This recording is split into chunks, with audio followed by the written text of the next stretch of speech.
Ever seen a Churn Dash Quilt Block go quirky? You're about to. Hi everyone, welcome back to our Quirky Quilt series. Today we are tackling episode number 4, block number 4, and it's featuring the charming Churn Dash Quilt Block, which has been requested by 2 lovely viewers. Like always, we're keeping things really simple here. This project is quick and scrap friendly, so you can stitch up warmth and comfort with a joyful, stress-free quilting experience. I'm going to bring you down to the table. The Churn Dash Quilt Block dates back to the early 1800s and symbolizes everyday life on farms. Named after the butter churn and dasher, it was a beloved block for its simple beauty and practicality. I do have a free pattern for you. It will be in the description box below so that you can follow along. Gives you all the pattern pieces so that you can cut them out. So simple. Today I'm working from a brand new scrap bag. Thank you, Carol. There are some really cute fabrics in here, so I can't wait to show you. And this is how I get my scrap fabric. I didn't even have a chance to sort through it, but I saw some really pretty things that I pulled out right away. Let's talk about the materials you're going to need. Scrap fabric, of course, batting or flannel, whatever you want to use. Pellon P44F lightweight interfacing. And then we're working on the rough side up. You'll need Elmer's school glue if you want to baste your backing fabric to your batting. And I just wanted to show you too, if you have scraps of batting, you can put these together with a zigzag stitch. Just butt them up against each other and put a zigzag stitch in there and make whatever size block you need for your batting. Today we're working with a 10 by 10. So we have our batting, backing fabric, and don't worry about the little swirly. I went a little crazy with the Elmer's glue. It will wash right out.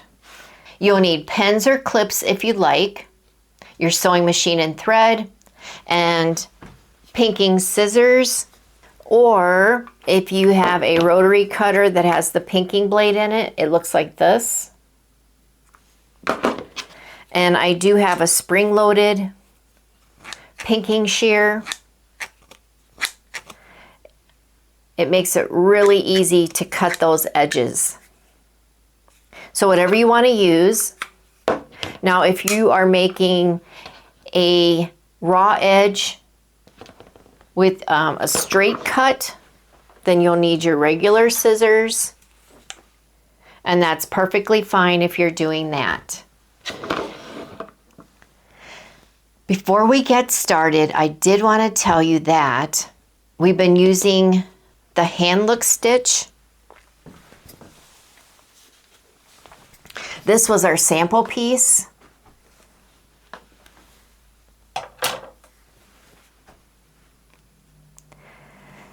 And I was having such challenges with the invisible thread, the nylon thread. And I thought, what if I went with a really light color, but not white? Could I get the same result? And I'm happy to report that it did work. Here is where I repaired that one area on our original piece. And I sewed right there, right down to here. And it was just fine. I'm using a Coats & Clark light gray all-purpose thread. I just, on a whim, I thought, would that work because it's light enough? And then I don't have the challenges of using the invisible thread because a lot of times it was getting caught in the needle and it would just want to stay there even though I was using the correct needle according to my manual. So we're going to try that today. Again, switching it up from invisible thread to light gray thread. But we're not there yet, but I just wanted to tell you that so I would not forget. The first thing that we do always is we want to get our ironing surface ready. Because of the frame today not being visible, we do not have to pink those. We have 2 pieces for A, and we'll go ahead and put those on there. And 2 pieces for B. Just like that. And if you want, you could trim those. I did not. We're just going to lay them under there. Because this is quirky. Okay. And then we'll take our other B and put that on there and tuck this here. So now we have our frame to work with.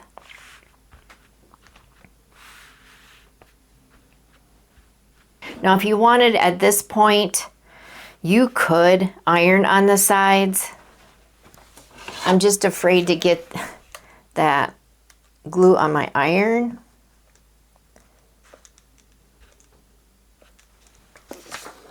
But I think it'll help us in laying it out.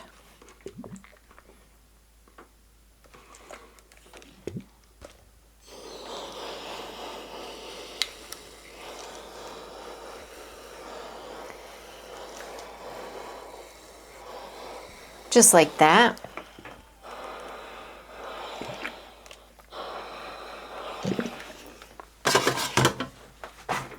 All right, we have our frame on our canvas. The next pieces that we will want are C, D, and E. So we have C here. And I have 2 sets of C. If you wanted to, on any of these blocks, you could come in and make some marks so that you could at least get a center mark. Even though it's quirky. Just like that. And then that's 5. And these are 10 by 10, so it makes it easy.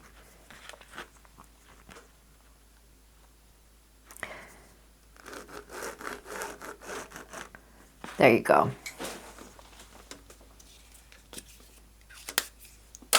We're learning as we go all these shortcuts.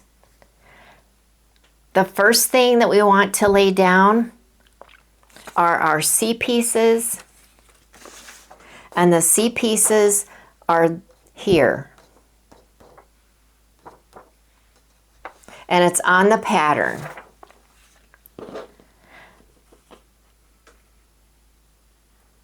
So the C will be about right here.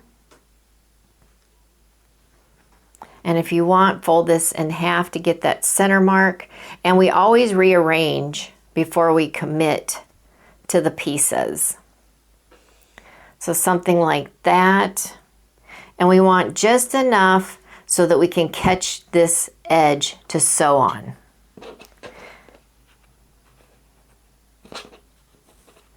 And again, fold this in the center.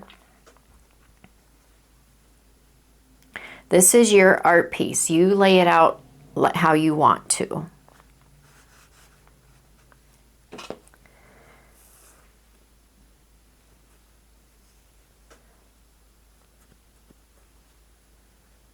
There we go. And we'll get the center of this.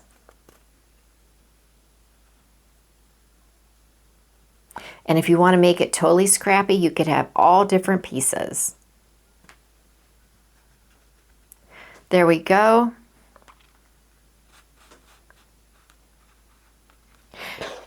Now I have these.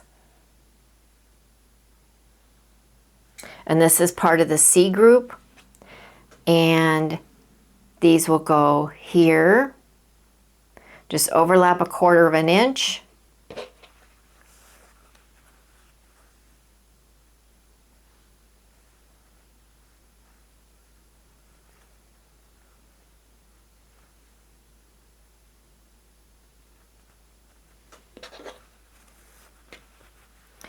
And again, 1/4 of an inch. And 1/4 of an inch. Next, we need our D pieces, which are our triangles.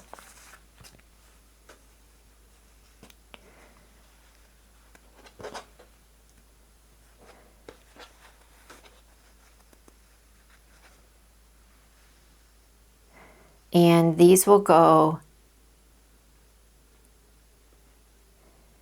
here.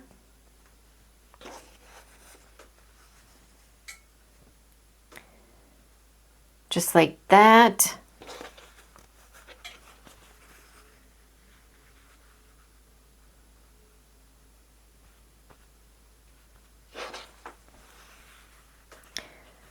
And maybe like that. And if you have a pair of tweezers, that might be helpful so you can adjust.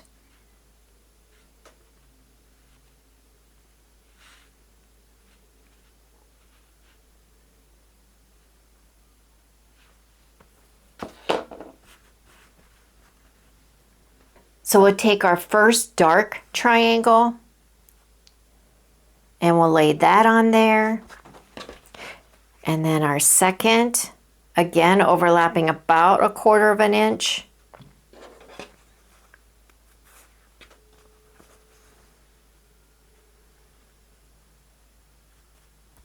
Like that.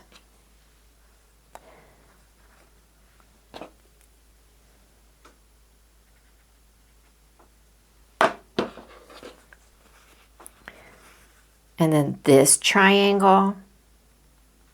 It's kind of like an art quilt block, right?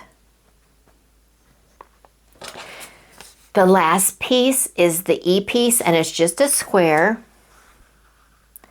And we're going to come into the center, and that's where that goes. There is our Quirky Churn Dash Quilt Block. Let's give that a press. Make any adjustments you want to make if you need to straighten out anything. But we don't want too much on the side because we have to join these blocks. I am going to pull this out a little.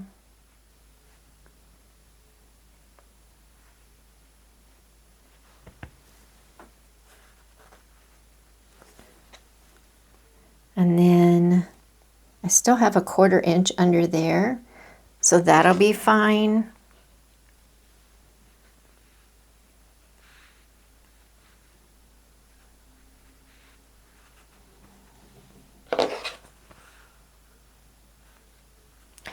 There we go.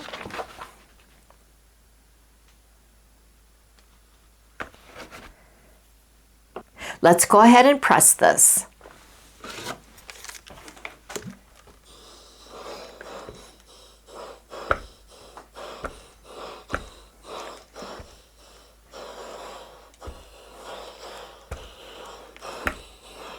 How cute is that?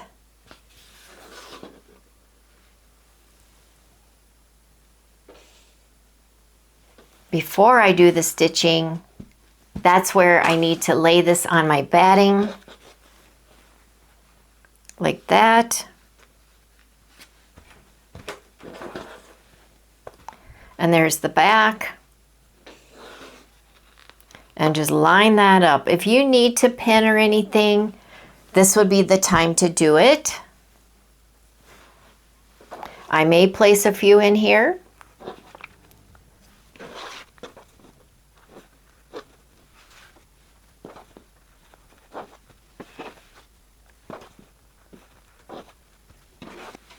And I do see a couple spots like on here I could have pinked, and I could still do that. See right here on the corner? It'll probably get taken up in the seam allowance.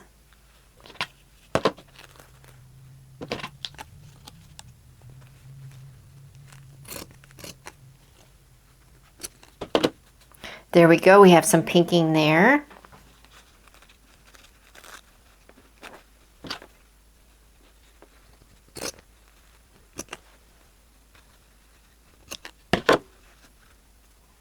And we will trim up these corners too.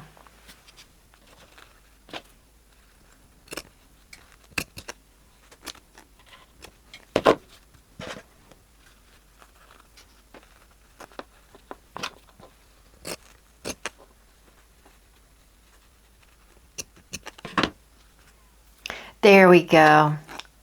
No big deal.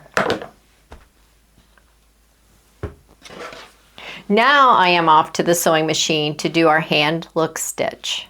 And just one more thing. I am starting on this particular block in the center, and I'll work my way out. I'm back from the sewing machine, and I have to tell you, I adore this. It is so cute. And even with the light gray thread, I still think it looks hand sewn. What do you think?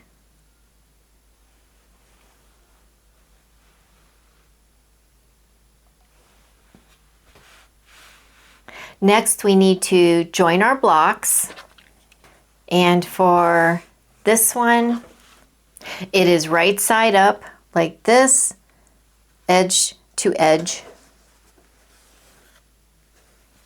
We'll go ahead and clip that. And then we have to put our joining strip on this one. So we'll bring those two together.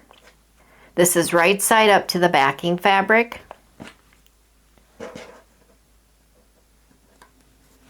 Just like that.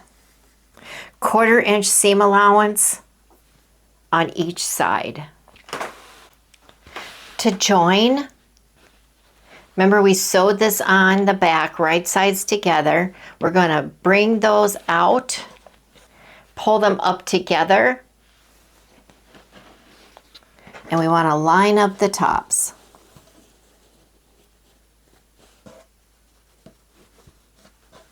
Go ahead and clip at the top if you'd like.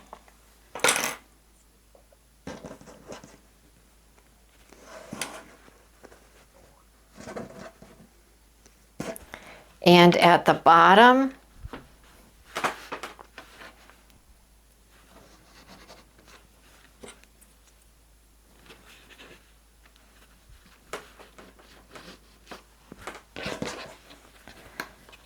just like that. And then bring these together so you can feel that the edges are touching. We're going to sew along the edge, but not on the block. We're just going to connect those two pieces. I'll meet you back here when I have that done. We're back from the sewing machine, and we've got our edges in place. We're just going to give that a quick press.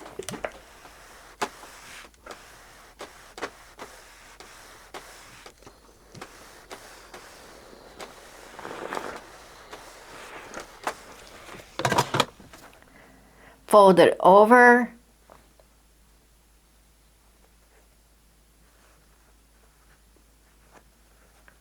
Fold it over again. The edge should be touching the edge of the block.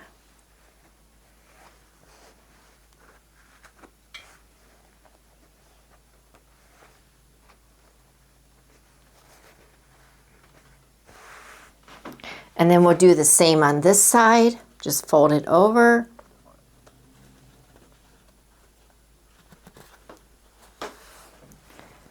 There we go. Give that a press.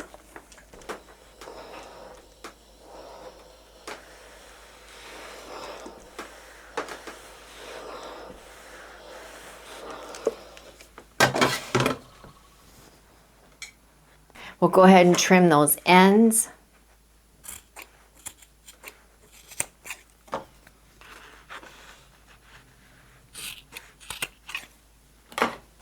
And it looks like this.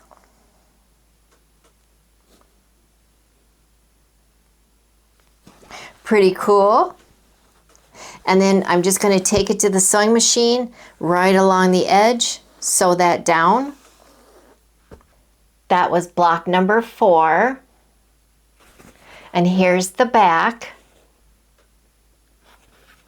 Churn Dash turned Quirky. So cute. Let me hang this up so that you can see it. So there's our 9 patch, our 8-pointed star, the bow tie, and our churn dash. What do you think? One more to go for this row. We'll continue until we get to 30 blocks. I would love to hear your ideas. Comment below with traditional quilt blocks that you would like to see get a quirky makeover. Before we wrap up today, I want to leave you with a Bible verse and a final thought to encourage you. Our Bible verse for today is from Psalm 37, verse 4. Delight thyself also in the Lord, and he shall give thee the desires of thine heart. Life can feel a lot like quilting. Pieces may seem random, yet each stitch creates a beautiful purpose.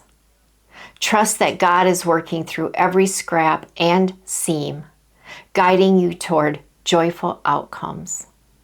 Thank you so much for watching, commenting, sharing. It really means the world to me. And until the next video, God bless you.